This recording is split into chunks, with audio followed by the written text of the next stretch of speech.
en direct et un très grand honneur, un formidable plaisir d'accueillir dans la Web TV de Lire est un plaisir. Aujourd'hui à la Foire du Livre, Patrick Rambaud. Bonjour. Bonjour. Vous allez bien? Pas trop mal. Ça va. Oui. Aussi bien que Sarkozy. Beaucoup mieux. Que Nicolas Ier. Je crois que oui, car il n'est nommé nulle part. Hein. Non, par là quand même, si, sur le bandeau de l'éditeur. Le bandeau de l'éditeur est très très réussi. Son nom ne figure jamais. Non, évidemment. Voilà. Oui. Le seul livre sur ce personnage qui ne le nomme jamais.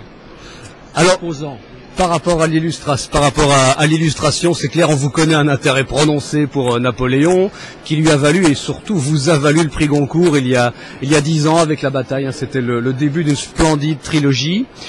Mais vous nourrissez aussi beaucoup de passion et de tendresse pour la France. Hein. La preuve, cet éblouissant idiot du village auquel nous avons eu droit. Vous nous avez fait immensément plaisir je crois que c'était en 2005. J'ai plus la mémoire des dates, figurez-vous. Mais en tout cas, moi j'ai la mémoire du livre et le souvenir qu'il m'en a laissé. C'est quel beau livre, quelle belle histoire. C'est le Paris des années 50. Quoi. Oui, exactement. C'est un magnifique épisode du temps qui se plie et qui projette un homme d'aujourd'hui dans les années 50. C'est le quartier des Halles. Et puis ensuite, dans l'histoire, on voit aussi les beaux quartiers de Paris. Comment vous était venue cette idée de retour en arrière? C'est un vieux thème. Oui, bien sûr. De nombreux romans là-dessus. Oui. Le voyage dans le temps est un thème, il faut simplement trouver à le raconter différemment. Oui. Mais il y a un volume de Black et Mortimer aussi. Oui, mais le voyage dans le temps, quand on parle du voyage dans le temps, on retourne beaucoup plus loin que oui, ici on retrouve pour nous c'est les années 50, c'est les Halles, oui. On a l'impression de voir des films avec Gabin et aussi de retourner dans le Paris de Douaneau. Oui, le genre du Vivier là sur les oui, Gabin, c'est celui-là, oui. Le temps des assassins, ça s'appelle. Oui, c'est tout à fait ça. Mais oui, moi j'ai envie de retourner de remontrer le Paris des années 50 que j'ai connu quand j'étais gamin. Quoi. Mm-hmm. Avec pour pouvoir aller chez François Ier, c'était un peu loin. Oui. Et là, c'était drôle de voir le décalage qu'il peut y avoir entre cette époque et aujourd'hui. C'était hallucinant. Oui. Ça n'a tellement rien à voir. Paris n'a plus rien à voir. C'est ça que je voulais montrer, c'est la transformation de Paris. Oui. À propos de François Ier, il y a quand même une petite allusion où les canevas se rejoignent. Ce film avec Fernandel où il se retrouve, oui voilà, il devient très intéressant parce qu'il connaît l'avenir et ici c'est ce qui se passe avec l'idiot du village. Il intéresse les politiques parce que il s'aperçoit que ça ne sert à rien. Oui, mais il a une analyse qui étonne tout le monde au niveau économique. Mais oui. Oui. Alors au niveau de Nicolas Ier, est-ce qu'on peut dire que il est l'œuvre d'un sarcophobe ou j'ose pas dire sarcophage? Les deux, tiens. Oui. Oui. Non, c'est le jour d'élection, quand même, présidentielle, j'étais extrêmement déprimé. Mm-hmm. Parce que je suis en effet allergique au personnage, parce que je le pense dangereux. Et quand il est arrivé à ce stade-là, j'allais pas très bien. Il fallait que je trouve une solution pour me remonter le moral. Et un jour, comme ça, repensant à tout ça, je passe chez Grasset et je leur dis pourquoi est-ce qu'on ne referait pas ce que faisait le Canard enchaîné en 1960 avec André Ribaud, La Cour, ça s'appelait La Cour. C'est la chronique à la Saint-Simon, mais pas à Saint-Simon, à la Saint-Simon, oui. De la cour de Gaulle, de la politique contemporaine, quoi. Avec ce décalage d'un vocabulaire et d'un ton un peu lointain qui permet d'en dire plus en fait. Oui, parce que c'est clair qu'on est très loin d'Autopsie d'un crime de Victor Hugo, hein. Oui, non, ça n'a rien à voir. Là. Non. Alors d'ailleurs pour en donner un aperçu, il suffit d'aller tout simplement vers l'Incipit. Hein. Sa Majesté avait l'œil encapoté mais vif, quoique tiré vers le bas, un nez qui pointait pour occuper tout le milieu du visage, le cheveu sombre et ondulant comme des vaguelettes peignées. Donc ça c'est vous devant votre télévision le jour de l'élection. Mais alors ce qui est formidable, c'est cette phrase: même parvenu, notre précieux souverain ne trouva point la paix en lui-même, tant il restait secoué en continu par des nervosités. Qui l'a vu fixe et arrêté? C'est une des choses qui vous fait peur en fait chez lui. C'est qu'il ne tient pas en place, qu'il veut être partout, qu'il veut être touche à tout, et à la limite ça conduit à être un apprenti sorcier. C'est la génération zapping, ce type-là c'est le premier qui vient directement de la télé. Avant, les présidents précédents étaient quand même instruits. Oui. Et lui, c'est le premier qui sort direct de la télé. Donc, il a une culture purement télévisuelle, c'est Thierry Lafronde. Et c'est assez grave, surtout quand il est interviewé, qu'il ne sait pas, alors qu'il veut soi-disant s'occuper du Moyen-Orient comme chef d'État, il ne sait pas la différence entre un chiite et un sunnite.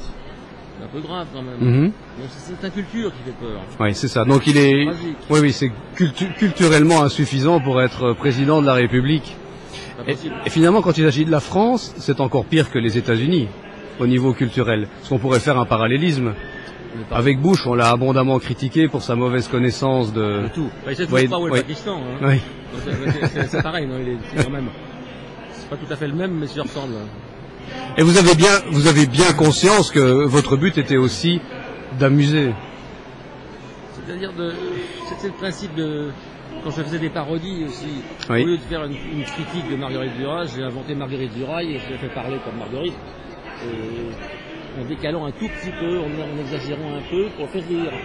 Il vaut mieux faire rire. Et il y a une dame qui m'a envoyé un mot l'autre jour, elle me dit « J'ai bien ri, c'est gentil, c'est bien, mais j'ai bien ri, mais après je me suis dit « C'est pas si drôle ». Ah oui, évidemment. Évidemment, oui. Bon, il y a ce décalage aussi. C'est ce décalage comme ça.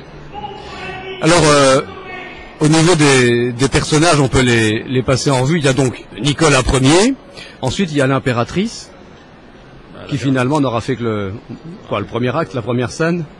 Et encore très peu, quoi. Parce que je raconte, là, ce sont les 6 premiers mois, c'est la première phase. Hein, oui. La première phase. On peut faire un parallèle avec finalement le Chaboté, parce que ce sont les premiers temps, les premiers jours. Ouais.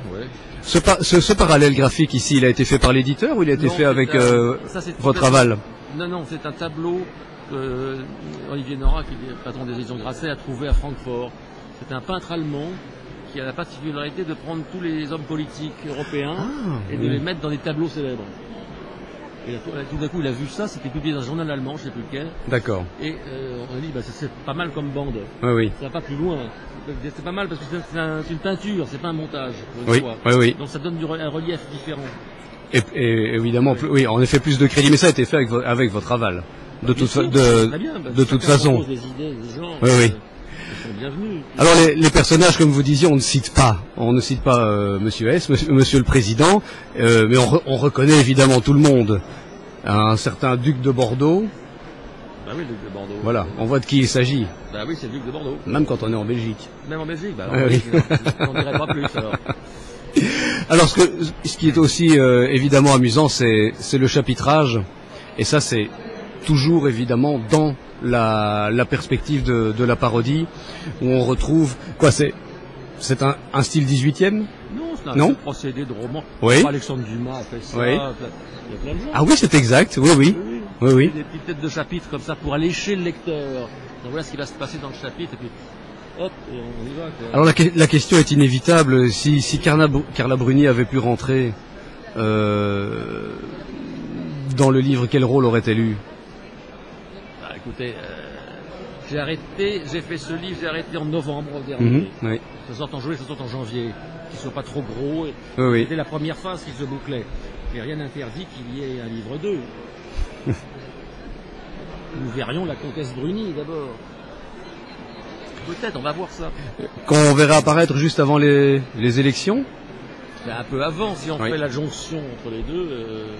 Parce que finalement, qui peut se mettre en travers de la route d'un tel rouleau compresseur électoral? Est-ce qu'il ne profite pas, pour paraphraser, je ne sais plus qui a dit ça, mais vous allez m'éclairer, est-ce qu'il n'est pas là dans ce siège à cause d'une gauche la plus bête du monde? C'est pas terrible, oui, en effet, c'est vrai. Mais il y a une fatigue, ce qui est très bizarre, je vois pas très bien comment les choses peuvent tourner.